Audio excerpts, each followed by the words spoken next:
Compañeras y compañeros, hoy inauguramos una exposición sobre el esperanto y la inauguramos con una conferencia del compañero Jesús. Vayamos por partes. Primero los casados.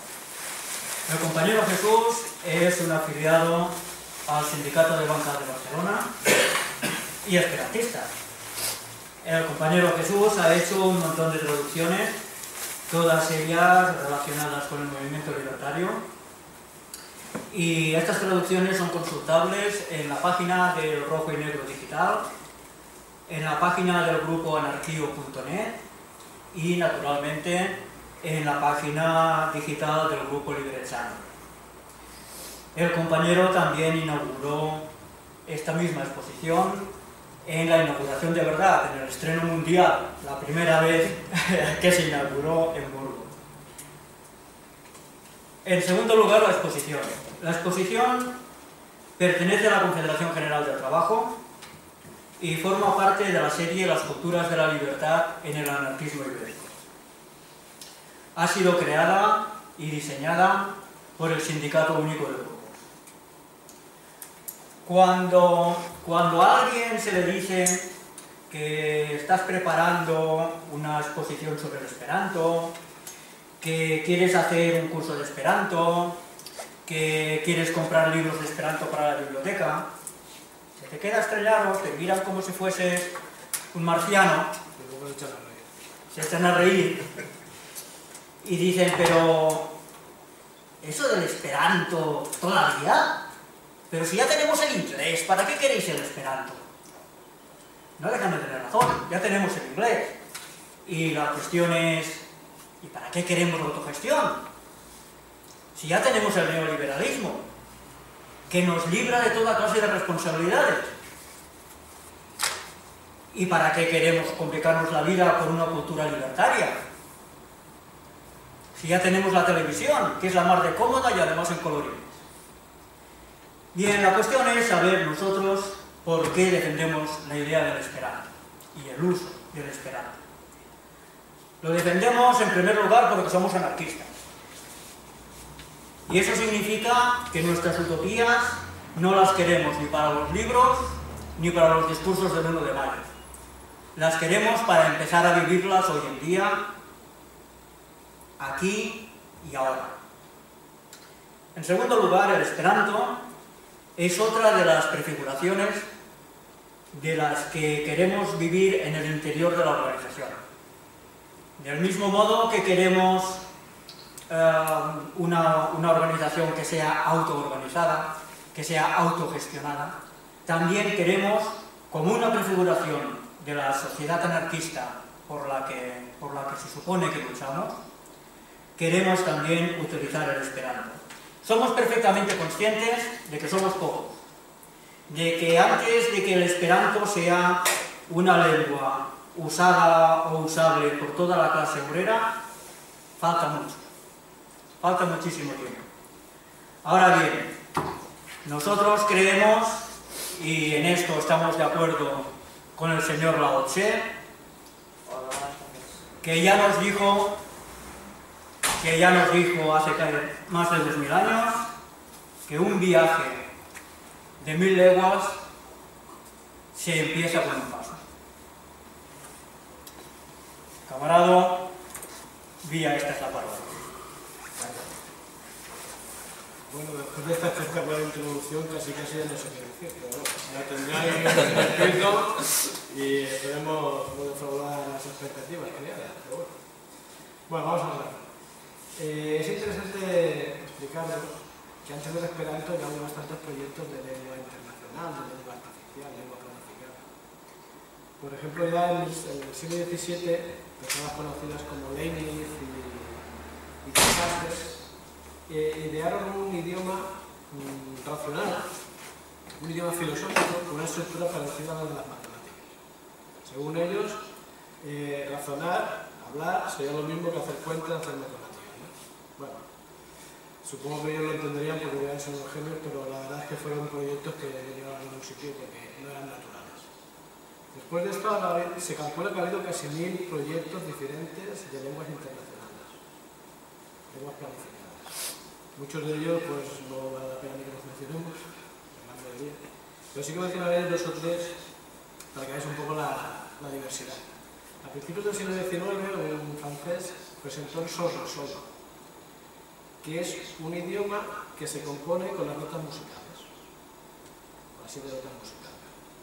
Entonces con eso se pueden construir infinidad de palabras, y la gracia que tenía para el autor es que ese idioma se podía expresar hablando, cantando o simplemente tocando un instrumento. El único problema es que no quedó la dificultad de aprender palabras que todas son do, re mi significa no sé qué, pero mi de ro es no sé qué. Ya en el siglo XIX también los primeros autores, que se llaman socialistas utópicos, empezaron a hablar de la necesidad de una lengua internacional. Porque consideraban que con esa lengua internacional posibilitaría el progreso económico y científico de la humanidad. Y esto debe estar relacionado con la aparición de la Primera Internacional. Resulta que Proudhon, que todos conoceréis, uno de los primeros anarquistas, teóricos anarquistas, hizo un estudio de mejora de la lengua francesa, para quitarle las irregularidades que tiene la lengua francesa y facilitar su aprendizaje.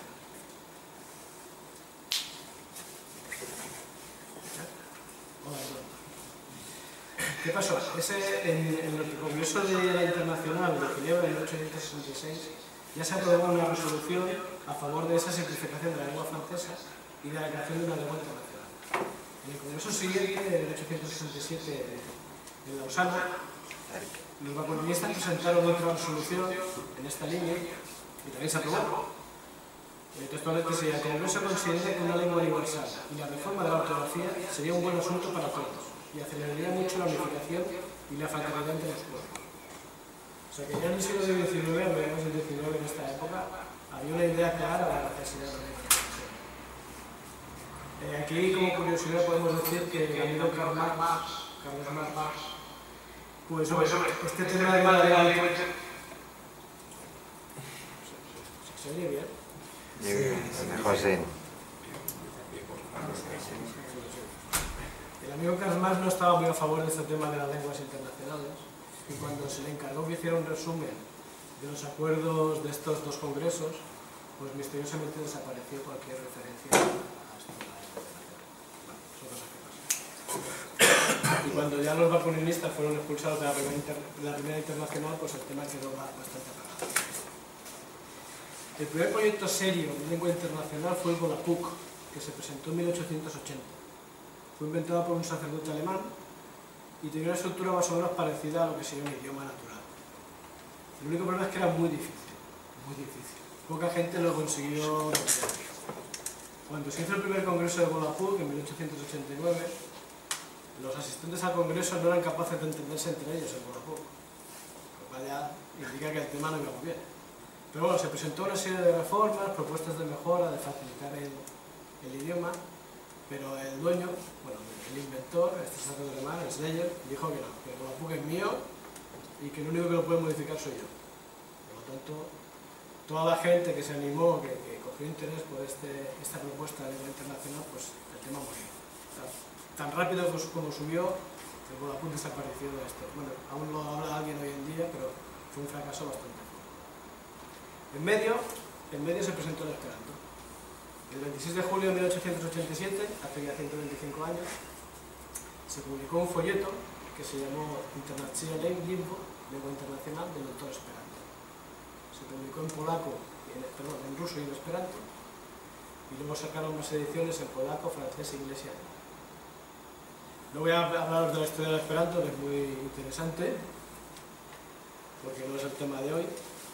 Pero sí, bueno, comentaros que después del Esperanto han seguido apareciendo lenguas planificadas, lenguas internacionales. Por ejemplo, existe el Bahasa, que se habla hoy en día en Indonesia, fue inventado por un lingüista alemán en los años 20. Luego del mismo Esperanto han surgido varias versiones. El Ido, Novial, Glosa, son versiones modificadas que no han tenido el éxito que tuvo el Esperanto.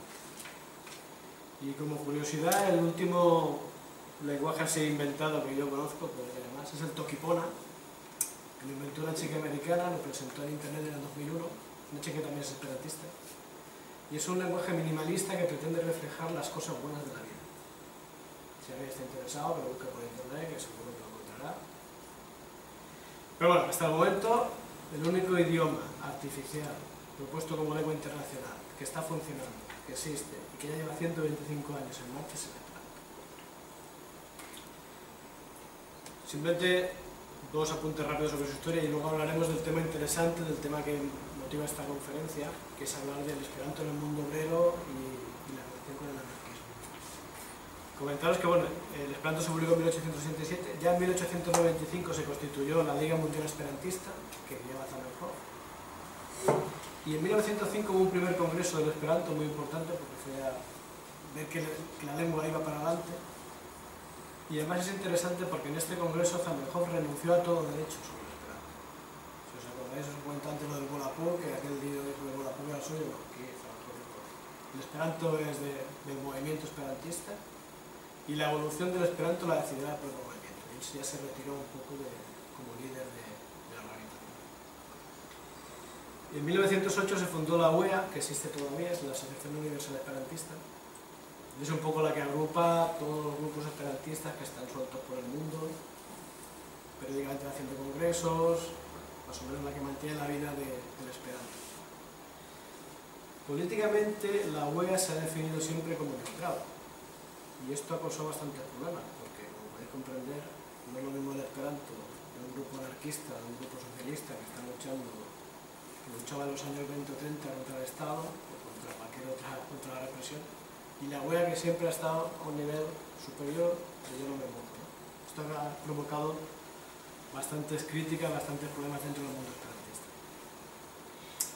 Yendo ya a lo que nos interesa, vamos a hablar ahora de Esperanto dentro del mundo del movimiento obrero y del anarquismo. Ya en la primera década del siglo XX empezaron a crearse grupos esperantistas obreros. Hasta ese momento había sido más el movimiento, gente burguesa, de burguesía, media burguesía, quien había estado mirando el tema del Esperanto, llevándolo hacia adelante, y en esta época es cuando empiezan a surgir ya grupos obreros. Hay una frase de Zamenhof, que la dijo en 1910, que es bastante representativa. Dice: quizás para nadie en el mundo nuestra democrática lengua tenga tanta importancia como para los trabajadores. Y espero que más o menos pronto sean ellos el apoyo más fuerte de nuestro movimiento. Los trabajadores no solo experimentan la utilidad del Esperanto, sino que también, más que los demás, sentirán la esencia y la idea del esperantismo. Esto es porque Zamenhof, cuando creó el Esperanto, desarrolló junto al Esperanto una pseudo-filosofía, una pseudo-religión, como lo queramos mirar, el humanismo, que era una corriente, un pensamiento liberal, humanista, de que la humanidad es toda una familia y que tenemos que superar los problemas que nos separan y unirnos todos. Muy bucólico, muy bonito, pero bueno, realmente él tenía una idea en ese sentido, ¿no? Él, de hecho, cuando era pequeño, él pensaba que Zamenhof nació en una población en la cual había rusos, polacos, alemanes, judíos, la diversidad lingüística era tremenda. Y él de pequeño pensaba que los problemas entre los hombres venían porque no se entendían entre ellos. Bastante tenía razón. Entonces, claro, el Esperanto no es solo el tema de la lengua, sino que ya quiso meter por detrás una base realmente de unidad entre los seres humanos. De aquí esta última frase de sentirán la esencia y la idea del esperantismo es esa, buscar la unidad de los seres humanos. Bueno, sin que sea precedente, los anarquistas fuimos los primeros, casi los primeros en la divulgación del Esperanto en el mundo real. De hecho, ya en 1905 un anarquista, Paul Berthelot, un francés, creó la revista Esperanto, que existe todavía. No es una revista anarquista, es una revista sobre el mundo esperantista, pero con la creó él. Ese mismo año se creó el primer grupo esperantista en Estocolmo. Y después fueron creándose grupos esperantistas anarquistas en Bulgaria, en Hungría, hasta China y Japón. O sea, el desarrollo fue bastante rápido y bastante espectacular. En 1907, el Congreso Anarquista de Ámsterdam, el Congreso Internacional Anarquista de Ámsterdam ya emitió una resolución favorable al uso del anarquismo, al uso del Esperanto, y animando a la gente a que lo aprendiera. ¿Para qué usaban el Esperanto en aquella época, antes de la Primera Guerra Mundial? Sobre todo para tener contacto con esperantistas del resto del mundo. Así, por ejemplo, en China, los anarquistas fueron los primeros que aprendieron el esperanto por eso, porque vieron que era fácil y así podían tener un contacto fluido con esperantistas de Occidente. De hecho, la primera revista anarquista china, La Voz del Pueblo, era bilingüe, estaba en esperanto y en chino. La cosa tiene su gracia. En Japón también hubo bastantes grupos esperantistas anarquistas y socialistas, que como pasó en muchas partes, pues fueron bastante represaliados y perseguidos. Por ejemplo, en Japón, en 1931, la revista El Anarquista, que había estado sobreviviendo años y años a base de persecuciones, ya se fue cerrada, cogieron a toda la redacción, la metieron en la cárcel y se acabó la revista para mucho tiempo. Lo que he comentado antes, se utilizaba el esperanto para poder conectar con trabajadores de otros países y también porque se vio que era fácil de aprender. Recordad que en aquella época la jornada de 8 horas pues era un sueño. Los trabajadores salían de currar las jornadas duras, se iban a donde podían y hostia, el esperanto en un tiempo prudencial, en un tiempo rápido, se aprendía de manera fácil. Y eso fue lo que expolió a muchos trabajadores que no tenían una cultura más allá de saber leer y escribir, aprender esperanto y utilizarlo para los contactos internacionales. Esto se desarrolló sobre todo también a partir de la Primera Guerra Mundial. La Primera Guerra Mundial, no hace falta que hablemos ahora de lo que significó, la ruptura de la Segunda Internacional, etc. Pero sí que es interesante saber que, explicaros que el movimiento esperantista burgués, lo que sería la UEA, en su carácter de neutralidad, pues apoyó cada grupo esperantista de cada nación apoyó a su gobierno en la guerra. Eso hizo que muchos trabajadores dijeran, hostia, aquí estos tíos no están tomando el pelo. Fue un poco el descubrir que realmente necesitaban una lengua internacional para poder contactar con otros trabajadores y así superar la división impuesta artificialmente por las burguesías nacionales. Esto fue también si ya antes de la Primera Guerra Mundial el esperanto estaba empezando a desarrollarse con bastante rapidez y con bastante éxito, a partir de la Segunda, cuando llegó la Primera Guerra Mundial ya fue brutal. El desarrollo que tuvo el esperanto, sobre todo en Europa. Voy a hablar ahora de una organización, SAT, que es curiosa dentro del mundo esperantista, que sigue existiendo hoy en día. De hecho, este verano va a hacer un congreso en Madrid, con lo cual si alguno está interesado, tenéis 6 meses para aprender esperanto y apuntarse al congreso. Todo tenéis el programa. ¿Qué es SAT? SAT es las siglas de la Asociación Nacional Mundial. Esto es un paso más allá del internacionalismo. Todos sabemos que el internacionalismo, la solidaridad con los compañeros de otra nación y tal, aquí ya se superó este concepto del internacionalismo y se buscó el tema de la nacional, superar el concepto de naciones. ¿Vale? Es un tema complicado. Además, esto surgió en 1921, después de la Primera Guerra Mundial, perdón, con todo lo que había implicado de matanza y de división del movimiento obrero, surgió este tema del SAT. Lo constituyeron obreros de 15 naciones distintas y tuvo bastante fuerza. Es un movimiento raro en el sentido de que, bueno, no es un partido político, es un movimiento de izquierdas a nacionalistas o antinacionalistas. Aquí hay debate, porque hay miembros de SAC que dicen que no son antinacionalistas, están por encima de las naciones pero no están en contra de las naciones. Otros dicen que no, las naciones se entenderán como el Estado, ¿no? Hay que presentarlo. Es un tema curioso. SAF funciona por fracciones, la fracción libertaria, la fracción comunista, la fracción ecologista también, y tuvo bastante importancia hasta la Segunda Guerra Mundial. Después de la Segunda Guerra Mundial decayó, como todo el movimiento esperantista en general, pero bueno, sigue existiendo. El lema de SAT, por ejemplo, es miembros de SAT acostumbrados a actuar, pensar y sentir extranacionalmente. Yo no soy miembro de SAT, yo que sí, si luego lo veréis me podéis preguntar a él qué significa esto de pensar extranacionalmente. Pero bueno, para la época que era fue algo bastante curioso. Hacia esa época también fue cuando, a raíz del triunfo de la Revolución Rusa, el movimiento esperantista comunista empezó a tomar fuerza. Y hubo una lucha de poder dentro de SAT porque los esperantistas comunistas quisieron hacer que SAT se dirigiera a apoyar al comité. Al final pesó más el concepto nacional socialista sin sin atarse a nada, y finalmente lo que hicieron los comunistas esperantistas fue salirse de SAT y crearon otro grupo, la Internacional de Esperantistas Proletarios, y otra cosa.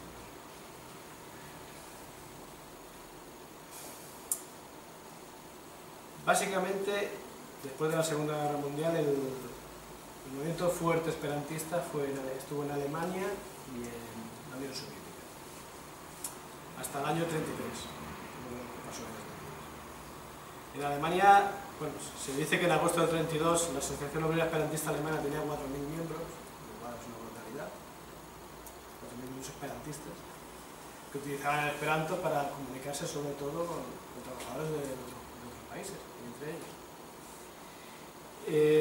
En Ucrania, por ejemplo, en el 23 se creó la Biblioteca Científica Anarquista de la Lengua Internacional, que se dedicó a publicar textos anarquistas traducidos al esperanto.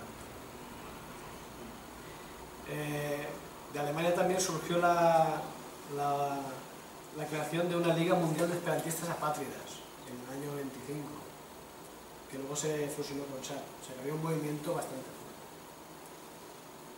bastante exitoso. ¿Todo esto cómo fue muriendo? Pues fue muriendo porque, en fin, varios regímenes políticos empezaron a considerar el esperanto como una lengua peligrosa. Ya cuando, en 1887, cuando Zamenhof publicó el folleto inicial de Lengua Internacional, tuvo que pasar la censura rusa. Y bueno, se entiende que el censor debió leer aquello y pensar, pues la verdad que aquí no le va a interesar a nadie que tire para adelante, ¿no? Pero, por ejemplo, pocos años después, en 1895, la revista El Esperantista, que fue la primera revista que se creó en esperanto y que tuvo bastante importancia en ese momento, fue prohibida en la Rusia zarista porque publicó un artículo de Tolstoy. Ya es un indicio de que aquí hay que ir con cuidado. Y a partir de aquí, bueno, en 1922 se prohibió la enseñanza de esperanto en Francia, en 1935 se prohibió en Alemania. En Alemania, claro, los nazis entendían que el esperanto era un idioma de judíos, Zamenhof era judío y de izquierdista, por lo cual lo prohibió y se quedó claramente. En el 36 también prohibieron las asociaciones esperantistas, en Portugal también se prohibió. Y hacia esa época, en la Unión Soviética, que hasta la fecha había apoyado mucho al esperanto, el amigo Stalin ya sabemos todos cómo estaba, de la cabeza, y cambió el chip y pasó a perseguir por completo el esperanto. De hecho, la Internacional de Esperantistas Proletarios fue prohibida y cogieron a la dirección y se los mataron a todos y el tema se acabó rápidamente. Sobre el tema español luego hablaremos porque sí que explicaré con más detalle cómo fue en España. Después de la Segunda Guerra Mundial el tema no fue mucho mejor porque en los países de la órbita soviética también siguió prohibido el esperanto hasta que ya después de la muerte de Stalin, pues poco a poco fueron saliendo adelante.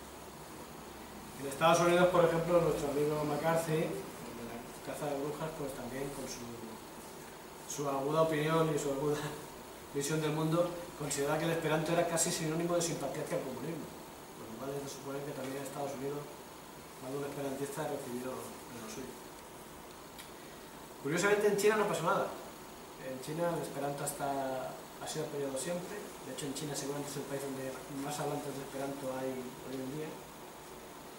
Y siempre han permitido que se saquen revistas en esperanto. Lo que pasa son revistas apoyadas por el régimen, con lo cual son muy bonitas, pero luego tienen críticas están controladas. El esperanto en España. Pues sin que sirva de precedente, en este país fuimos espabilados con el esperanto y ya en el año 89-90 ya se hicieron varios cursos en España y se presentó una primera gramática en español. Básicamente en esa época lo movían militares y científicos, muchos de ellos masones, que como estaban con este espíritu de innovación y de buscar la mejora con los pasos del tiempo, pues vieron el esperanto una oportunidad. Es curioso. En España básicamente ha habido dos líneas, esta que os digo de militares, científicos, lo que sea la línea burguesa y luego la línea obrera. Pero en un principio quienes tiraban del carro fue este movimiento burgués, con muchos militares metidos en ellos, y que bueno, tuvieron bastante éxito porque constituyeron la Sociedad Española para la Propaganda del Esperanto en 1903, y en 1909 ya consiguieron celebrar en Barcelona el V Congreso Internacional de Esperanto, que bueno, fue un éxito organizativo, de participación, una pasada. El El único problema de este quinto congreso es, claro, pasó en Barcelona en 1909, poco después de la Semana Trágica. Hubo gente de, digamos, los esperantistas de izquierda que intentaron que no se celebrara el congreso, pero el gobierno apoyó y el movimiento burgués esperantista se va a celebrar aquí y se hizo. Dando un poco más de detalles sobre esto que os comento, el tema militar y burgués. En 1910 se fundó una asociación española de militares esperantistas, que estaba apoyada por Alfonso X. En 1911, gracias a la acción de este grupo de presión, ya se permitió la enseñanza del esperanto en la universidad.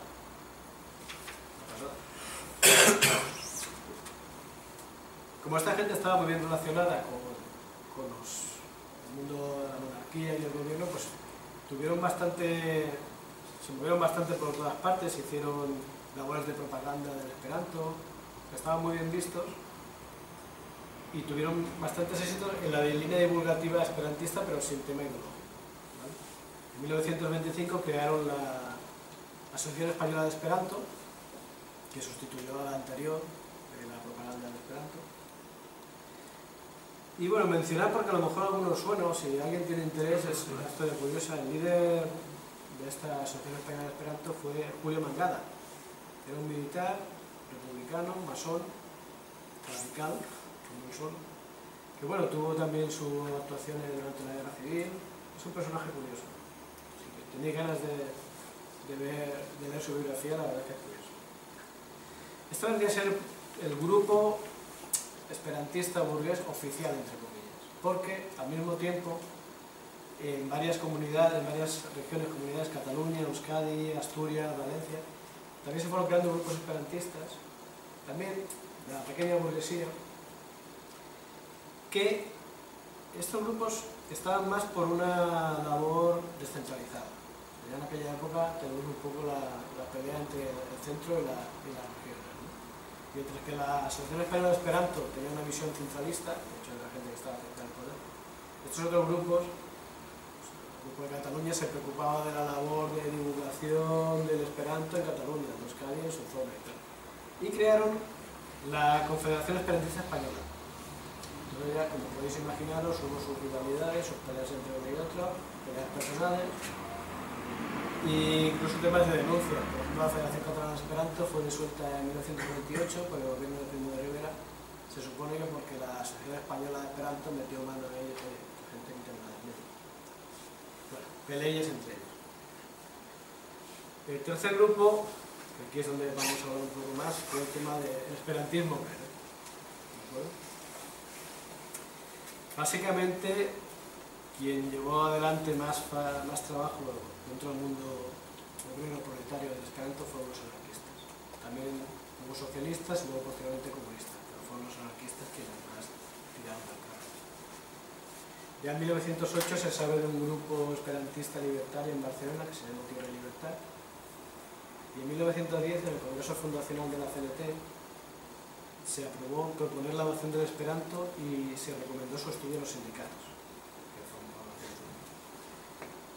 Esto es aprender y usar el idioma esperanto y apoyarlo individual y colectivamente por su carácter universal, no sujeto a fronteras nacionales de ningún tipo.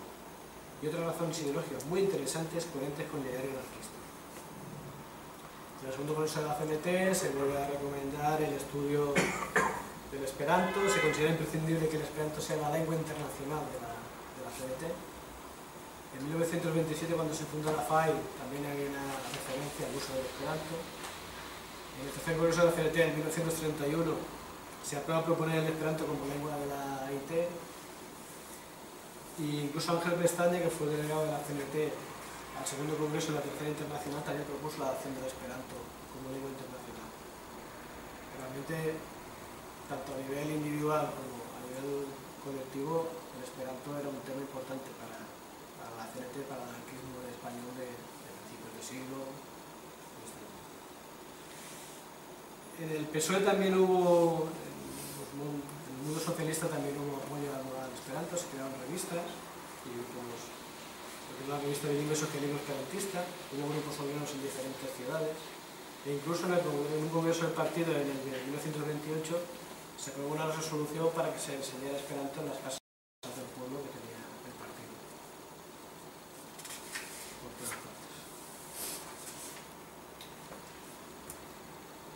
particularidad dentro del movimiento anarquista, y es que en 1907 apareció el hilo, que viene a ser una derivación del esperanto. No es exactamente el mismo idioma, tiene sus diferencias, pero bueno, a partir del esperanto hubo esperantistas que creaban el hilo. El hilo básicamente es un invento francés, el autor era francés, y le quitó varias cosillas para que fuera más fácil de aprender para los franceses. Pero aquí en España también hubo gente que aprendió el hilo, y lo hacían un poco porque, claro, veían que el esperanto sí estaba muy metido en el mundo obrero, pero también había muchos burgueses que hablaban esperanto, y en cambio el hilo no. El hilo no lo hablaba ni Dios, los cuatro que lo hablan aquí decían, este parece que es más anarquista el hilo, ¿no? Pero bueno, una curiosidad. Claro, estamos hablando de los años 30, años 20, en una época donde surgieron muchos movimientos, donde había movimiento vegetariano, había movimiento nudista, pues había mucha gente que estaba metido en todo este rollo y era esperantista, vegetariano, naturista, practicaba la libertad sexual, o sea, vamos, lo más de la época, estaban al loro, que se diría ahora, ¿no? ¿Por qué se aprendió el esperanto? Lo mismo que hemos comentado antes, porque era fácil de aprender y porque servía para la comunicación internacional. Eso es algo que luego en la segunda parte de la charla teníamos que hablarlo más, ¿no? Finalmente comentar que también el movimiento catolicismo, la Iglesia española también consideró que el esperanto era peligroso dejarlo en manos de radicales e izquierdistas y también creó su propio movimiento esperantista católico para intentar controlar un poco el asunto. Entonces ya llegamos a lo que era la República, la Guerra Civil. Claro, la época de la República ya, si el movimiento esperantista era fuerte, aquí fue brutal. A partir de 1931 se crearon grupos esperantistas por todas partes, sobre todo en Cataluña. En Cataluña siempre ha habido un movimiento esperantista muy fuerte. En el 34 se celebró un congreso de SAT en Valencia, o sea que realmente el movimiento era fuerte. Vino la guerra. Durante la Guerra Civil, la principal función del esperanto fue la propaganda.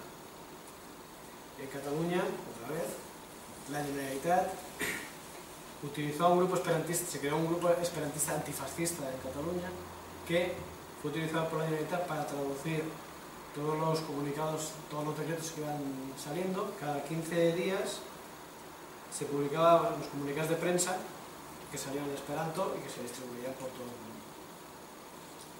Incluso la Generalitat patrocinó el 50 aniversario de la creación del esperanto en 1937, se hizo una exposición bonita. Esto es lo que sería la parte oficial. Por la parte de los partidos y organizaciones obreras, evidentemente también se utilizó muchísimo el esperanto para la propaganda bélica. La CNT tenía su propia revista, el Informa Bultero, boletín informativo. Esta revista, no sé deciros si se saca el día diariamente o semanalmente, porque he encontrado fuentes distintas que decían que salían cada día o cada semana, pero bueno, que estaba ahí. El POU también sacaba sus propias revistas en esperanto, de hecho el Andreu Nin era esperantista, el PSUV también sacaba sus propias revistas. Aparte de eso había programas en la radio en esperanto durante esta época, se utilizó muchísimo para el tema de propaganda. Sin embargo, la publicación en esperanto más conocida fue la Popola Front o Frente Popular que se hizo en Valencia, un esperantista valenciano y para esta revista, que digamos que era la revista oficial de la República. Entonces, claro, como ya sabéis, llegó un momento a partir de mayo del 37 en el cual la pelea entre comunistas y anarquistas, ya sabéis, y esta revista, la Frente Popular, vino a ser un poco el portavoz del gobierno, un poco más en la línea anarquista, en la línea comunista.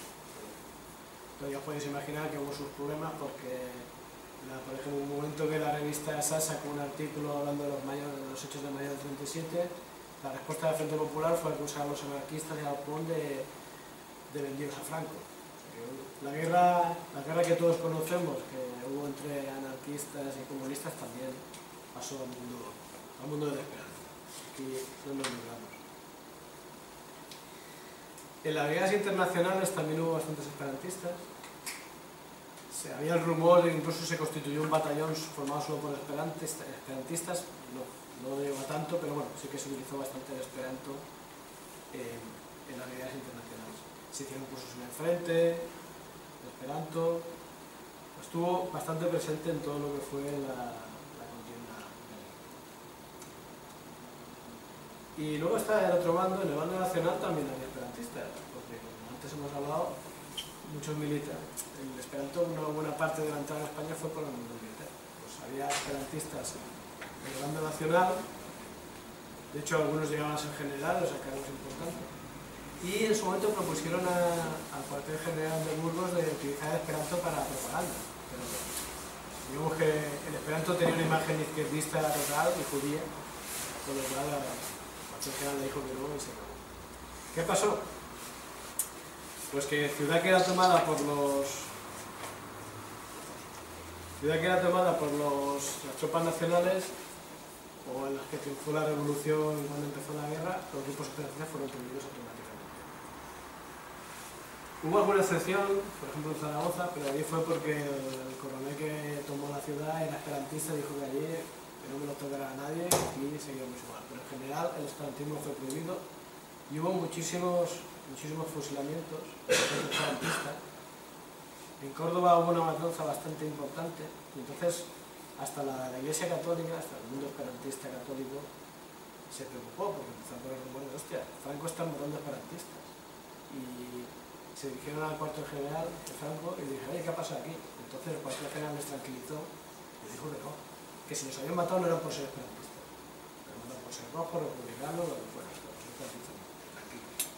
¿Vale? Pues, las investigaciones que se han hecho sobre este tema sí, vienen a decir que sí, efectivamente. Sí.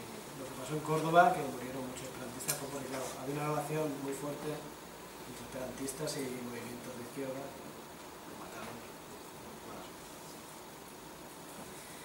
Y bueno, a partir de la guerra civil, de la Segunda Guerra Mundial, pues ya el tema del esperanto decayó bastante, sigue existiendo, pero bueno, ya no es lo que era. Ahora voy a tocar otro tema, que es, ya Jordi me lo ha pisado antes cuando ha hecho su introducción, que yo creo que es el que luego en el debate, si os parece bien, quizás sería el que más tendríamos que tocar, ¿no? Y es, hoy en día, ¿tiene utilidad el esperanto para el anarquismo, para el mundo libertario? ¿Tiene sentido? Bueno, aquí en esta exposición, por ejemplo, hay dos paneles que además están aquí. Uno es lengua como arma de poder y otro es la lengua como dominación. O sea, la lengua no es algo inocuo, no es imparcial. Hace ya más de 500 años, Antonio de Brija, que era de la gramática española, castellana, ya dijo, siempre la lengua fue compañera del imperio. Y a Winston Churchill se le atribuye una frase muy graciosa que dice, es necesario un idioma universal para todos, y es necesario que dicho idioma sea el inglés. Claro, ahora, tal como ha dicho Johnny antes, y vosotros lo estáis pensando, bueno, pues si ya está el inglés, ¿para qué necesitamos más? ¿Para qué tenemos esperanto? Bueno, yo no voy a vender esperanto, solo quiero dar unos apuntes aquí de reflexión y luego en el debate, si queréis, lo desarrollamos más. Yo os diría que el inglés no es la lengua internacional. El inglés es una lengua colonial, en este momento es la más extendida, y es la hegemónica. Y le hace falta que os explique cómo lo ha conseguido, con la fuerza. Y el que no lo entienda, pues que lea libros, porque... Pero claro, tenemos que pensar si nosotros como libertarios vamos a aceptar esto. Ahora hay un grupo de gente que está desarrollando la teoría del imperialismo lingüístico. Igual que todos sabemos, el mundo anglosajón, la cultura anglosajona nos está invadiendo, con lo que ello conlleva. El modo de vida americano es el modo capitalista. Entonces, claro, tendríamos que plantearnos si cuando hablamos de la antiglobalización, cuando hablamos de resistir al capitalismo, cuando decimos de no beber Coca-Cola o no ir a un McDonald's, pues a lo mejor también tenemos que plantearnos no hablar inglés. Es difícil, ¿eh? Pero bueno, yo creo que está todo bastante relacionado. Una cosa sí que tenemos que tener clara, y es que hoy en día, más que nunca, necesitamos una lengua internacional, una lengua universal. Hoy en día la realidad no se decide aquí, no se decide ni en San Boi, ni en Cornellà, ni en Barcelona, ni en Bruselas, vete a saber dónde se decide. O sea que hoy en día más que nunca necesitamos una lengua para poder contactar con gente de todo el mundo. Y que nos puedan explicar qué es lo que está pasando allí, porque lo que pasa allí no nos pasa a nosotros. Claro, ahora mismo con internet esto es facilísimo sabes inglés. Y si la persona que está a lo mejor, yo qué sé por decirte, en Mali, que ahora hay una guerra, de repente aparece una guerra en Mali, nadie sabe por qué, pues hostia, quizá que te lo explique un tío de Mali, pues te lo entenderás mejor que no viendo la tele o leyendo los periódicos. Pero claro, en Mali hablan francés. Si tú ahora encima dices que solo sabes hablar inglés, la cosa se va a complicar. Hoy en día yo creo que más que nunca sí que es necesario la comunicación.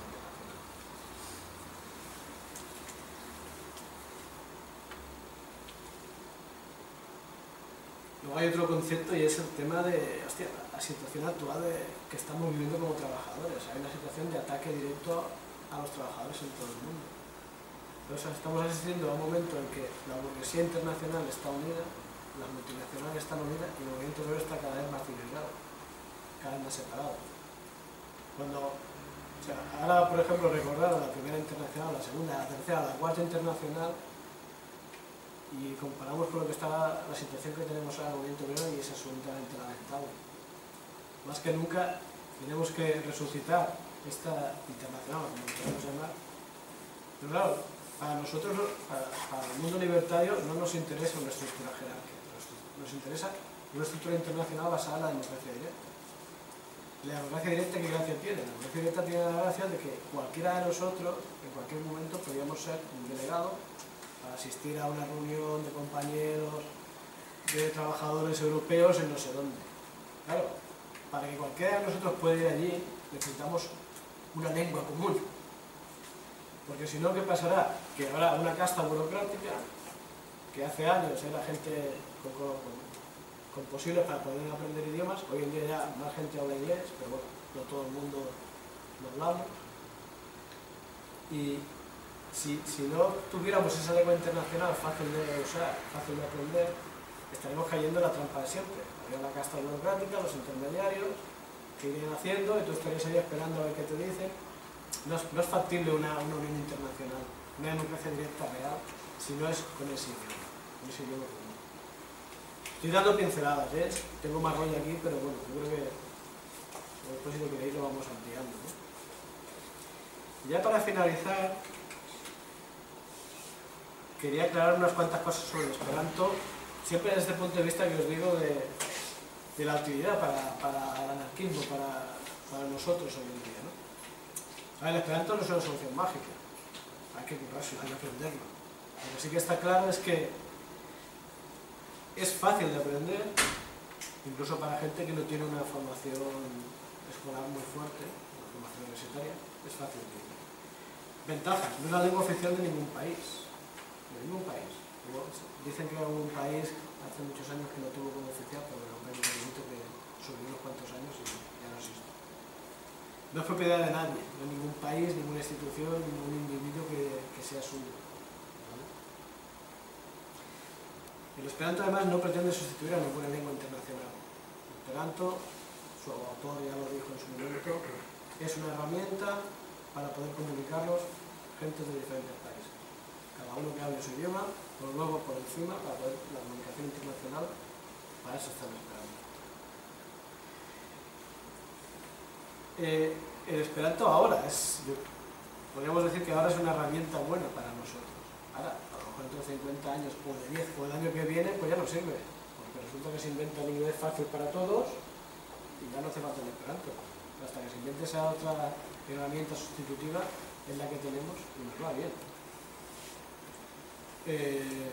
Un argumento más que podemos decir es que de momento no existe ninguna policía esperantista o ejército esperantista que se haya dedicado a pegar tiros a los trabajadores. Eso es un argumento bastante útil, cosa que no podemos decir en otros idiomas.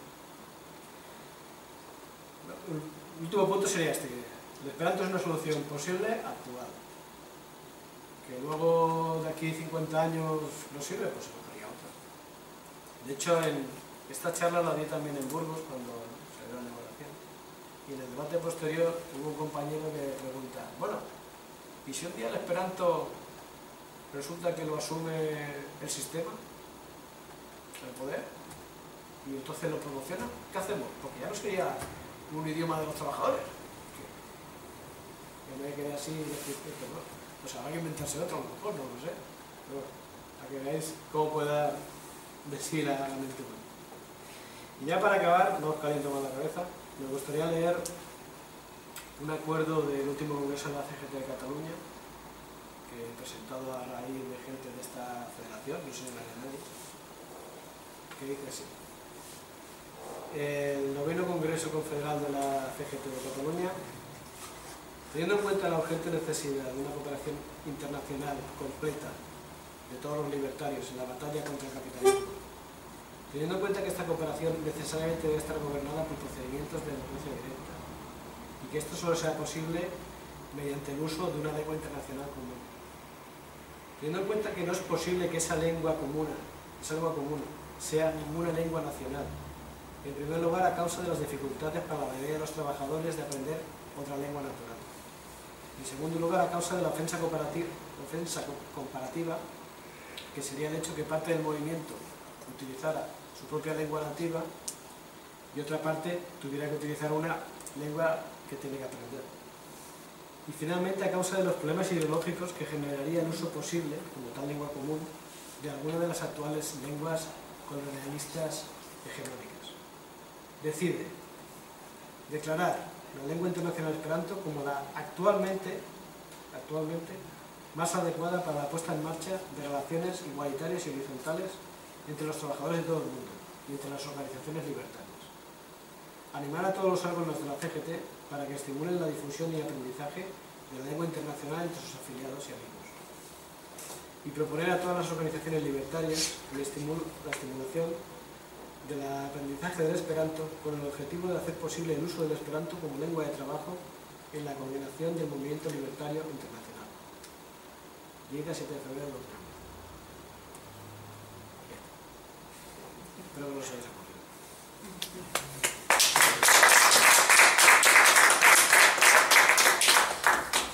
Tenéis suerte porque me salto un montón de rollo, que si no...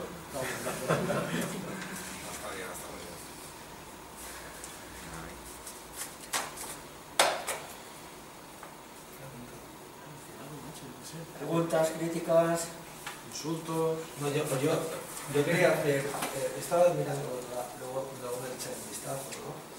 Y quería saber si realmente cuando, a lo mejor no ha clarificado el tema de cuando se tomó el franquismo, aparte de las depuraciones que decías que había habido sobre esperantistas, si luego entiendo, por lo que he leído desde lejos por aquí, que sí que siguió, ¿no?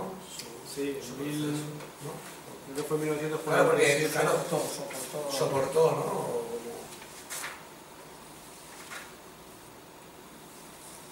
Sí, en 1947 se fundó la Federación Española de Esperanto, que todavía existe. Pero esa Federación Española de Esperanto tenía... En el proyecto no voy a decir. No, estaba apoyada por el régimen. Estaba apoyada por el régimen. sí, pero ten en cuenta una cosa. Por ejemplo, hoy el presidente de la Federación Española de Esperanto, que es el gran jefe de los esperantistas neutrales, de los esperantistas burgueses, es miembro de SAR, es decir, de la organización nacionalista. nacionalista, de la organización obrera y de la organización izquierdista. Es decir, que hoy en día no se puede marcar tanto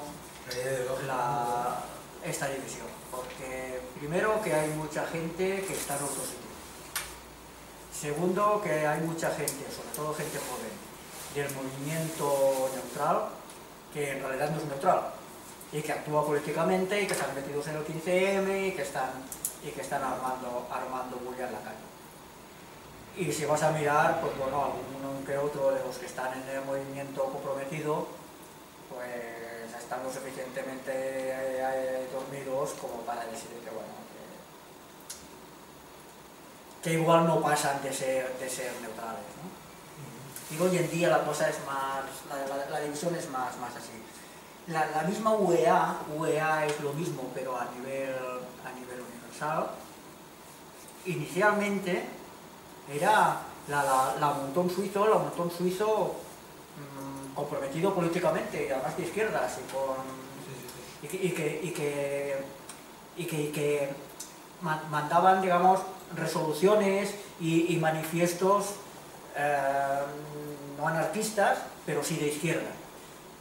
y actualmente no se sabe muy bien. Hay una especie de pelea de manera que hay gran parte de UEA que está actuando y que está publicando cosas que uno ve claramente que son políticamente de izquierdas, mientras que la estructura orgánica de UEA sigue manteniendo su posición.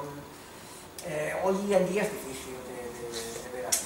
De la misma manera que es verdad que algún fascista, algún militar fascista también era esperantista.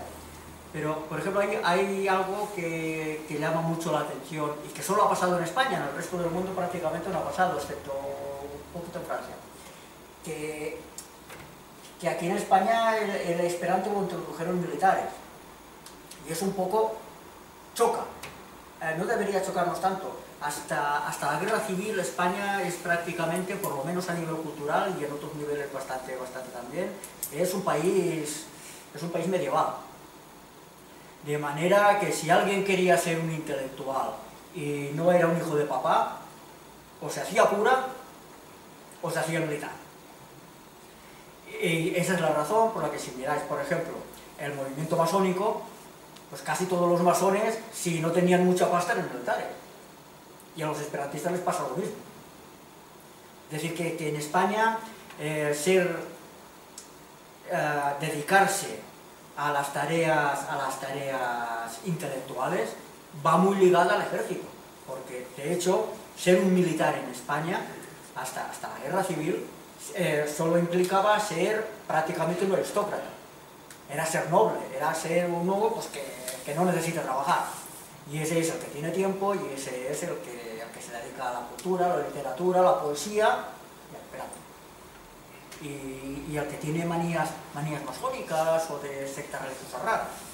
Entonces, claro, esto en otros países no pasa. O si pasaba en la Edad Media, pero en 1930 ya no pasaba en otros países. Pero en España sí, porque en España, bueno, todo el mundo sabe la razón que estamos sometidos.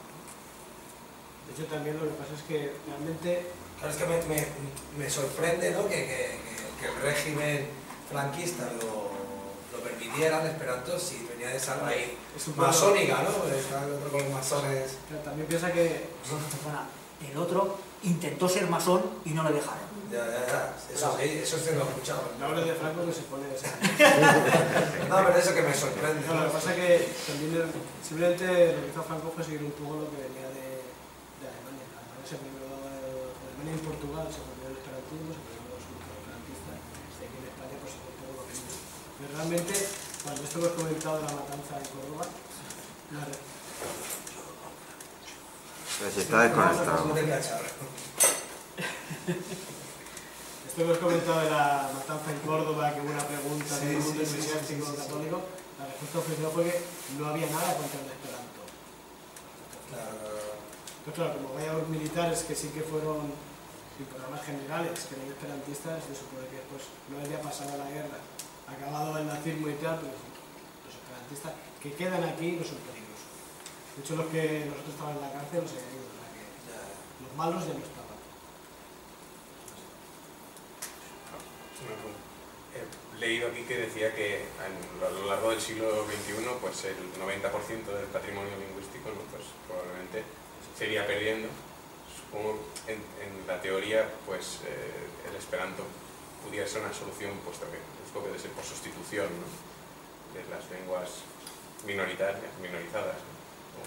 Bueno, es que el esperanto nunca ha pretendido sustituir a la lengua nacional. Tiene un objetivo más de facilitar la... Yo creo que es lo que comentas todas esas exposiciones. Claro, piensa que esta exposición lo han hecho, son profesores de Burgos, de instituto. De hecho, el Conrado es de filología griega y latina, y la Amalia creo que también está relacionada. O sea, gente que le interesa el punto de vista más divulgativo. Claro, lo que es la desaparición de las lenguas sí es un tema importante, que la UNESCO ha hecho este cálculo. ¿Esto qué tiene que ver con el esperanto? Bueno, es que el esperanto no... Pero supongo que precisamente puede ser, bueno, en la teoría, ¿no? Una herramienta para evitar la sustitución lingüística, ¿no? Claro, tienes razón. Claro, ¿por qué desaparecen las lenguas? Básicamente porque hay una lengua más fuerte sobre todo en inglés, y hace que se pierda el interés por la lengua nacional. Claro, pero el esperanto realmente no es así. El esperanto, al ser una relación igualitaria que todo el mundo la tiene que aprender, que no hay ningún país detrás, en principio no se daría esta situación de hegemonía. Y si en algún momento pudiese pasar a ser lengua materna de algún grupo, perdería esa capacidad. De hecho, ya es lengua materna porque sí que hay gente que tiene el esperanto como lengua materna, porque en su caso hablaba. Por algún sitio he leído que se habla de 1000, 10.000 personas, que claro, las cifras de gente con esperanto, hay quien en plan broma dice, hay exactamente 2.125.000. Sí, pero eso es complicado porque es verdad que ha habido bastantes matrimonios de gente de países distintos que eran esperantistas y que por tanto la lengua familiar ha sido el esperanto. Pero eso no significa necesariamente que los hijos, pese a haberse criado en un ambiente esperantista, después hayan sido esperantistas. Algunos sí que lo son los llamados de Nazca, de Nazca esperantista, pero relativamente son pocos y no todos los hijos de esperantistas, me refiero a de los dos, que todo el matrimonio fuese esperantista, acaban siendo esperantistas, de la misma manera que no todos los hijos de anarquistas son anarquistas. Hay cada nazi por ahí que da miedo. Y respecto a lo que decías carta que se vacune. Sí. Hasta que los vacune, ¿quieres decir? Respecto a lo que decías de la sustitución lingüística, eso también es un asunto bastante complejo. Es decir, el esperanto está visto por las gentes que defienden el mantenimiento de las lenguas minoritarias y minorizadas como una herramienta para defenderla. Sin embargo, no deja también de ser un peligro de extinción de estas lenguas, porque si realmente acabas usando mucho una lengua, sea la que sea, y por el motivo que lo utilices, dejas de usar otra. Es decir, que la cosa es un poco, sin embargo, los enemigos de las lenguas minoritarias no miran el esperanto para nada, y en cambio los que desean defenderlas sí que lo miran y suelen utilizarlo en este sentido. No sé muy bien si con razón o sin ella, pero lo hacen. De hecho, no solamente de las lenguas realmente en peligro de extinción, sino incluso muchos nacionalistas catalanes quieren utilizar el esperanto, se supone que en defensa de que no quede el catalán sustituido por el español o en su caso por el inglés. No sé si con razón o sin ella, porque igual sí que si todos nos dedicamos a usar el esperanto, acabamos sin hablar en catalán. En el caso del catalán quizá sería muy difícil. En el caso de un idioma que apenas lo hablan 5 o 6 mil personas, pues igual es una cuestión compleja. En cualquier caso, si desaparecen estas lenguas, lo que seguro es que no será por culpa del esperanto. Desaparecen porque es que realmente la situación está así. Y aparte, todas algún día tienen que desaparecer. Bueno, van evolucionando y puede ser que llegue un momento que no se parezcan en nada a la original.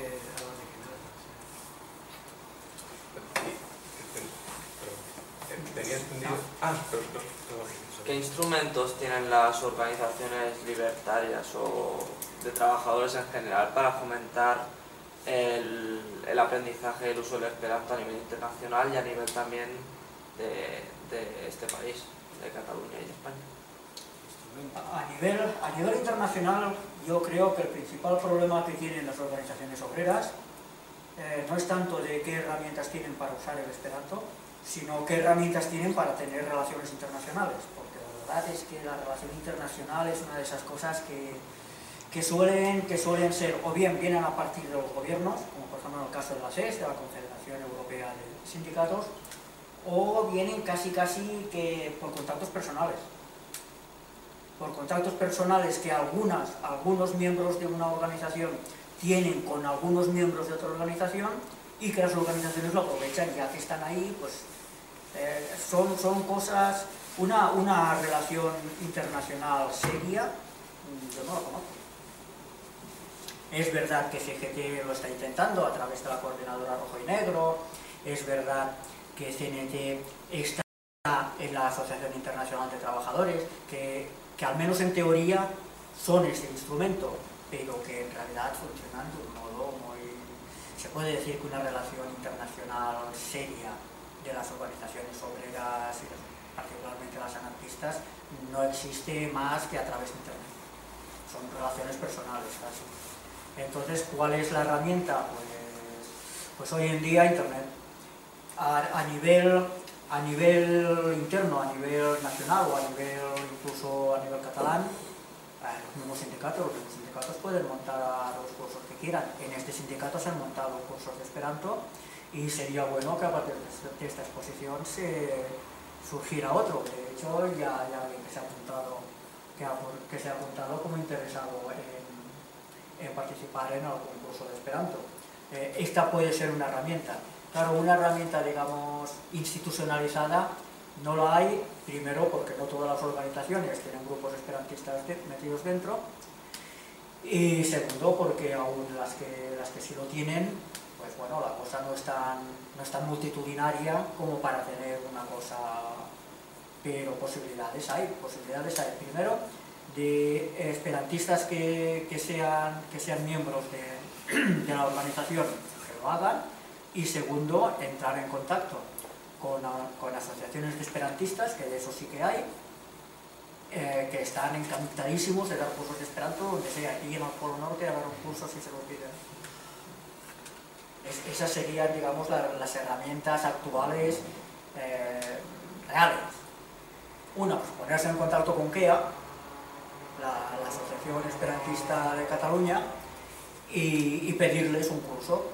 Y ellos encantadísimos, vamos, se darían de bofetadas por venir a dar un curso. Otra, aquí, pues bueno, los cursos que montamos nosotros, más posibilidades. Satan Hispanio o Izquierda y Esperanto es una asociación que está ligada a SAT, que también estarían encantados de dar cursos donde sea. Las herramientas serían estas. Las herramientas así, de una cosa más, no porque sea algo tan minoritaria que no da para mucho. Dentro de SAT existe la fracción libertaria, que son gente que es de diferentes organizaciones anarquistas por todo el mundo. Que bueno, tampoco es que no saca una revista, ¿no? Sí, y van haciendo sus congresos aprovechando los de SAT. No es para echar las campanas a alguno, pero en fin, hay movimiento.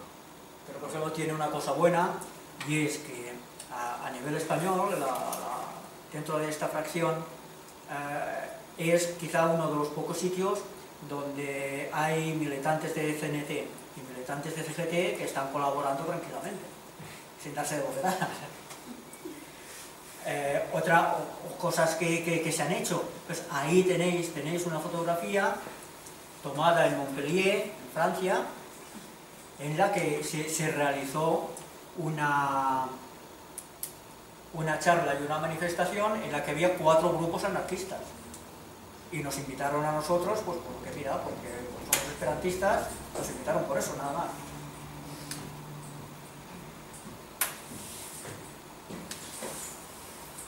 Sí, bueno, que tengo entendido que se elaboró o se ha ido elaborando una lengua pues como de retazos de otras lenguas o...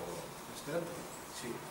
No es exactamente así. El Esperanto se basa en lo que sería la raíz, y a partir de la raíz le vas añadiendo sufijos o prefijos y vas construyendo todas las palabras. Lo que son las raíces sí que un 60% tiene un origen más o menos latino, un 30% anglosajón y un 10% eslavo. Pero no es exactamente lo que has dicho tú. La gracia del Esperanto que le hace fácil de aprender es precisamente esto, que a partir de la raíz sí que la tienes que aprender. Tienes que saber que dónde es de raíz de casa, dónde es raíz de ser humano, etc. Una vez con eso y sabiendo los prefijos y sufijos, lo haces todo. Entonces, nada, pues eso, buscando simplemente por la Wikipedia, ¿no? A ver qué es esto y tal. cuando has comentado lo del ido, ¿no? Ahí creo que ponía que lo ampliaban, pues a lo mejor cogiendo también algún tanto por ciento pues, de lenguas, otras lenguas, ¿no? Orientales, o puede ser. El ido, esencialmente lo que diferenció el esperanto del ido fue el intento de simplificar un poquitín más la ortografía y algo la gramática, pero lo que les preocupó más fue añadir muchísimas raíces para que se pareciese más a los idiomas europeos. Con lo cual, esta manía por añadir cosas nuevas lo que ha conseguido ha sido desfigurar totalmente el idioma y convertirlo casi en un idioma lleno de contradicciones, no ya solo de excepciones, sino incluso de contradicciones. El ido se inventó esencialmente porque un militar francés, que después se hizo facha, mira, yo creo que ya lo era antes, pero esas cosas que yo creo que tuvo el militar. Yo no sé si el militar pero en cualquier caso, para él esencialmente el hecho de separarse del esperantismo, de crear su nuevo invento, fue el rechazo de la idea interna del esperanto. Es decir, de toda la idea del humanarismo, de toda esta idea humanista, de toda esta idea ética que Zamenhof pretendía que formase parte del mismo idioma. Él quería que el idioma fuese total y absolutamente neutral y para ello se separó del esperanto, y cuando se creó esta escisión fue muy curioso porque hubo alrededor del 70% de los lingüistas esperantistas que se pasaron al ido, y en cambio de los esperantistas no lingüistas solo se pasaron un 15%. Es decir, todos los que se pasaron son lo que se ha venido denominando finbenquistas, ¿no? Los que creen que la función del movimiento esperantista es conseguir que los gobiernos asuman el esperanto para las relaciones internacionales. Claro, es muy diferente de lo que pretendemos nosotros. Entre otras cosas porque nosotros queremos que no haya gobierno. Entonces, y de alguna manera es verdad que algunos anarquistas se tiraron en España, se tiraron de cabeza al ido, pero fueron los llamados anarquistas individualistas. Los anarcosindicalistas y los anarcocomunistas ni de broma, todos se quedaron en el esperanto.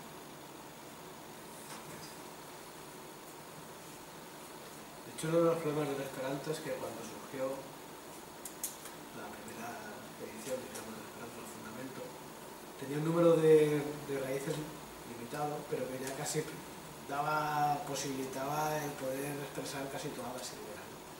Claro, desde entonces hasta ahora se han ido añadiendo más raíces al esperanto. ¿Y eso en qué se ha transformado? En que ahora cuando dices, hostia, voy a aprender esperanto, ¿no? Bueno, aprendo las reglas. Eso, los patadas, todas las reglas están aprendidas. Luego ya te aprendes la construcción de la frase, etc. Y bueno, llega un momento que tienes que aprenderte las raíces, porque si no, no puedes. Claro, no debo aprenderte, pues yo no sé, la primera vez fundamental no sé, había 1000 raíces, y ahora vienes a ver las que hay. Se va enriqueciendo y eso te obliga a aprender más cosas. Y además se va enriqueciendo, desgraciadamente, en algunos casos inútilmente. Porque no aporta nada, porque ya existe otra manera de decir en esperanto, pero bueno, el esperanto está vivo. La manera de incorporar nuevas palabras al esperanto es parecida a cómo funciona cualquier idioma. Si tú eres una persona que escribe mucho en esperanto, que publicas en las diferentes revistas, eres conocido, si inventas una palabra nueva, la vas poniendo, al final la gente la conoce, sabe de qué va y se acepta. Viene la academia de esperanto, la academia, y dice, esta palabra hace que todo el mundo la entienda, la voy a aceptar. Y en muchísimos casos esa palabra hacía puta falta, porque hay otra manera de decirlo en esperanto. A lo mejor más fea, menos sonora, a lo mejor menos parecida con el inglés o con lo que fuera, pero bueno, eso es un problema, porque claro, un diccionario de esperanto es un diccionario, tío. Hay unos que sí. Hay unos que sí. Para no asustar. Hay unos que sí. Claro, dentro del Esperanto, del movimiento esperantista, hay una cosa que se llama fundamentalismo. Fundamentalismo. Yo soy fundamentalista. Mucho. Y eso no significa ni que crea en Alá ni que crea en Jesucristo. Eso significa que intento basarme siempre que utilizo el Esperanto, primero en el fundamento de Esperanto.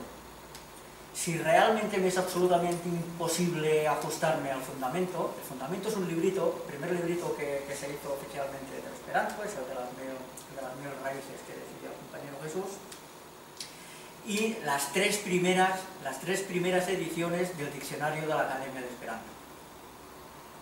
Creo que van por la edición 12 o por ahí.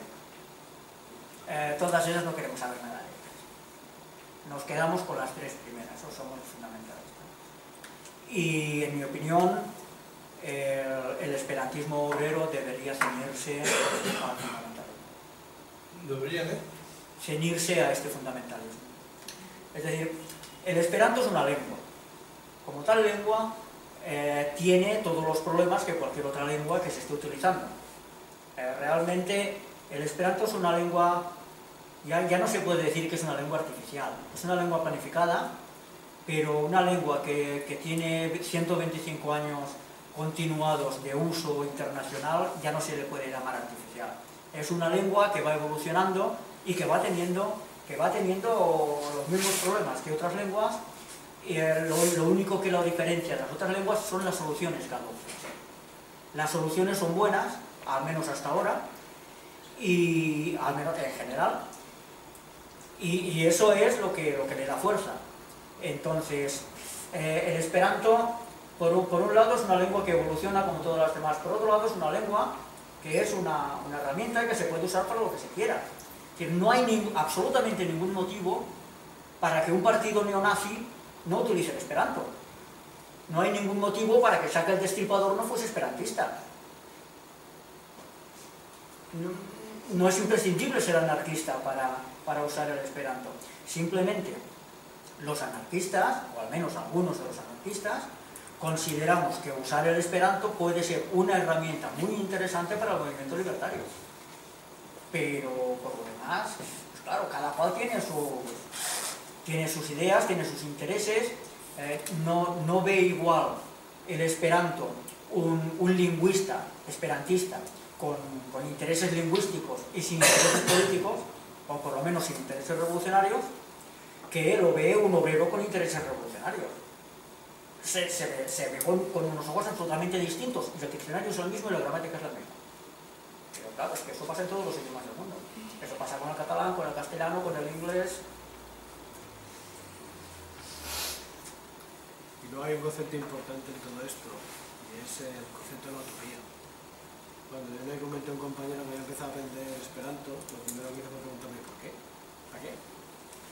¿Para qué sirve? ¿Para qué sirve? Y yo le contesté, ¿tú entiendes lo que es la utopía? Y ya no hizo falta nada más. El anarquismo es una utopía, el Esperanto es una utopía, muchas cosas son una utopía. Si no creemos en ellas, pues nada, cerramos el chiringuito, vamos a casa, ponemos la tele y ya está, y no hay ningún problema más. Hay todo un conjunto de ideas que podemos calificar como utópicas o como locura, como queramos llamarlas, pero si las perdemos, pues podemos aceptar la derrota definitiva. Nos queda el Barça para los que les gusta el fútbol. Es que por ahí van los tiros, hay que hacer un poco de sacrificio en ese sentido. Por eso no quiero decir que aprendas Esperanto, es complicado lo que hay.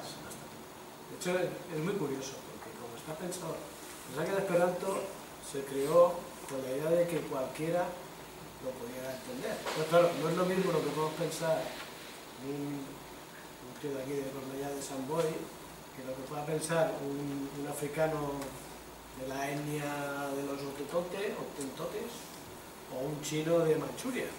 La estructura mental es diferente. Entonces el Esperanto, la idea es que cuando tú escribes un texto en Esperanto, tienes que solventar todos los usos comunes que tiene el idioma en castellano, catalán, estas palabras que tú utilizas pero que realmente no significan esto, y tienes que escribirlo de una manera que lo pueda entender cualquiera. Eso ya de per se es un ejercicio interesante y complicado. Pero claro, es que si no, cuando se lo mandes al africano, al compañero africano o chino, no lo va a entender. No puedes utilizar las palabras, las frases hechas que utilizas aquí tranquilamente. Tiene su gracia. Entonces exige un grado de precisión que es la parte que a mí más exasperado. Porque cuando escribía los textos, pues no los corregíamos y tal, y me hacían las correcciones que decía, hostia, es que esto no entiende. Pero claro, visto desde este punto de vista de que hay que intentar hacerlo de una manera exacta, o sea, el lenguaje es muy inexacto, eso lo sabemos todos. Pues la gracia de Esperanto es que intenta ser exacto. Y eso es complicado. Vale. Bueno, y el que tiene el cerebro en malas condiciones, por ejemplo, que las letras no le entran, ¿qué hace? Pues mira, una palabra cada día. 165 palabras al año, en 10 años. Una palabra cada día, ¿no? Hasta tú podrías, Zurita, ¿verdad? Hasta tú podrías. Ya, Tener nunca es tarde. 40 años menos, y entonces... 40 años menos y 40 millones más, sí. Bueno, yo creo que el esperanto se crea o se orienta como una forma para que la gente del mundo se entienda, ¿no? Ese es el fundamento principal, ¿no? Con independencia de que después lo hable quien lo hable o lo estudie quien lo estudie. Pero ese proyecto ambicioso, que en cierta manera hoy es más revolucionario que nunca, quizá que antes, que los primeros utópicos del Esperanto, pues resulta de que a los estados y a los entes que dominan, eso no interesa que se desarrolle de ninguna manera. Lógicamente, como tú decías antes, en una edad media, donde los burros iban por la calle con los cántaros en lo alto, quien tenía acceso a una intelectualidad mediana, yo no digo alta, pues era desde lo que te he dicho antes, de los curas hasta los militares, ¿no? Pero el pueblo, y bueno, y la gente rica, bueno, pero el pueblo generalmente no podía tener ese acceso. Pero hoy día entiendo que ni a esa gente le interesa, ni le interesa a los estados, le interesa el poder que eso se desarrolle. Aparte de que exista internet, porque hay veces que con internet tampoco nos enteramos, ¿no? Aparte, a lo mejor con un idioma universal, pues sí, lo podemos entender todo el mundo. Yo creo que ese es el fundamento esencial de lo que representa una lengua internacional para que todo el mundo se pueda entender. Pero vamos, eso implica que desde un principio, o por lo menos cuando los anarquistas o los anarcosindicalistas cogen el reto del Esperanto, es porque en cierta forma ha habido siempre una orientación fundamental en el movimiento, que ha sido el trabajo coordinado y organizado. Y para estar coordinado y organizado, la mejor forma de entenderse, pues también puede hacer el Esperanto, ¿no? Entonces, la base yo creo que está en eso, en ver de qué forma se alienta la coordinación práctica en los sitios, en los centros de trabajo, ¿verdad? La coordinación práctica y responsable de la militancia, y se cultiva precisamente eso, porque sin coordinación no hay nada que hacer, eso está clarísimo.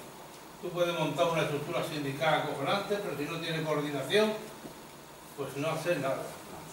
Y aquí, por ejemplo, se intentó también montar la SIL, ¿no? Si acordáis, ¿no? Solidaridad Internacional Libertaria, ¿no? Que tuvo muchos detractores, principalmente de la burocracia de esta casa, que al final la echó abajo de una forma bastante indecente. Y se intentó crear. Ahora parece que está la coordinadora rojo y negro. Bueno, pues a ver lo que pasa con esto. Pero vamos, cuando se intentó montar la SID y se empezó a tener las primeras reuniones con los sindicatos alternativos europeos y se dio el salto a América Latina y hubo las primeras coordinaciones con Nicaragua, con Paraguay, toda esta gente. Pues alguien se creía que se estaba montando algo extra a la organización y le metió mano por todos sitios y hasta que la SIL se ha quedado en una página web que solamente la abre y pone SIL, pero ya ni más nada. Una verdadera indecencia. Bueno, ahora la coordinadora roja y negra está intentando funcionar. De hecho, se están creando unos estatutos. Actualmente se está en ello y se está intentando organizarla de una forma más estable y más...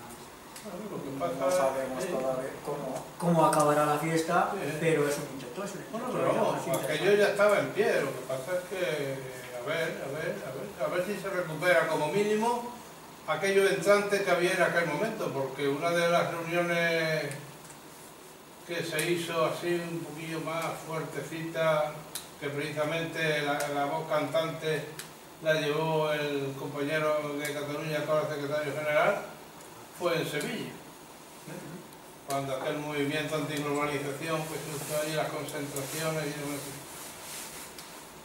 Pero bueno, después hay otro problema, y es que hoy día existe también la facilidad tremenda ante reuniones internacionales o ante reuniones de distintos países, da igual, se puede afrontar ¿cómo se llama esto? La traducción simultánea. Te voy a hablar de la traducción simultánea. Bueno, yo no sé. Depende Yo sí, te voy a... La automática. La automática, Juan. Hombre, depende cómo se monte eso. Yo no sé cómo se montará, ¿no? Te puedo hablar de Montpellier, por ejemplo. Te puedo hablar de Montpellier. En Montpellier te puedo decir que el compañero Enrique se largó un discurso de algo así como unos 20 minutos. ¿Cuánto? ¿Solo? Sí, es que iba cortando. Iba cortando. Y la traducción al francés duraba 2 minutos y medio. ¿Duraba qué? 2 minutos y medio. Eso no es subir, tío. Era una capacidad de síntesis, pero una cosa extraordinaria. Esto depende cómo se haga, quien lo haga y que esté preparado para hacerlo. El problema es que para eso necesitas especialistas. Y un anarquista es absolutamente enemigo de cualquier cosa que huela a especialista. ¿De cualquier cosa qué? Que huela a especialista. Bueno, ¿qué? No, pues porque no queremos una casta de especialistas que esté metida entre medio de nuestra relación. La democracia directa, si se llama directa, es por algo. Es porque en medio no tiene que haber nadie, ni por razones políticas ni por razones técnicas. Pero eso no es que haya en medio nadie. Sí, Eso es una sí, persona que te está haciendo un favor. Sí. ¿No más? No es técnico ni nada. Esto no tiene que ver nada. Con la democracia directa no tiene que ver nada. Estudia un par de idiomas y verás la dificultad que hay para hacer una traducción. No, ya. Es difícil, ya. Bueno, aprovechando que se ha ido. ¿Algo más? ¿No? Bueno, pues 2 cositas. Una, en el primer expositor hay unos libros que si queréis podéis ojearlos y después devolverlos. Sobre todo los que son suyos, sobre todo. Y después, en la mesa hay unos papelitos que también los podéis ojear y si os gustan os los lleváis. Y segundo, aquí hay una lista donde uno se puede apuntar o no, según si tiene interés o no, en un día u otro llegar a... Pero la información, por ejemplo, para impartir los cursos está reflejada en algún sitio, o sea, en la organización, ¿no? Sí, bueno, aquí lo que se pide es el nombre, el correo electrónico y el teléfono. Y luego Y entonces nos pondremos en contacto. cuando se organice algo, horarios, manera de... si puedes, no puedes, en función del horario. Cuando haya con El andón que tiene tiempo. Yo me apunto todo. El andón que tiene tiempo. Ahí tenéis la lista. Ya tenéis los papeles y aquí tenéis las En la exposición no sé si habéis podido verla, pero la verdad es que está muy bien hecha. Los de Burgos se han currado bastante. Realmente hay que felicitar a los compañeros del Sindicato Único de Burgos porque han hecho una exposición muy buena y más teniendo en cuenta que bien, no se puede decir que sean esperantes. Son, digamos, Son amigos, son amigos. Amigo de la pregunta. Muy bien. Muy buena. Muchas gracias.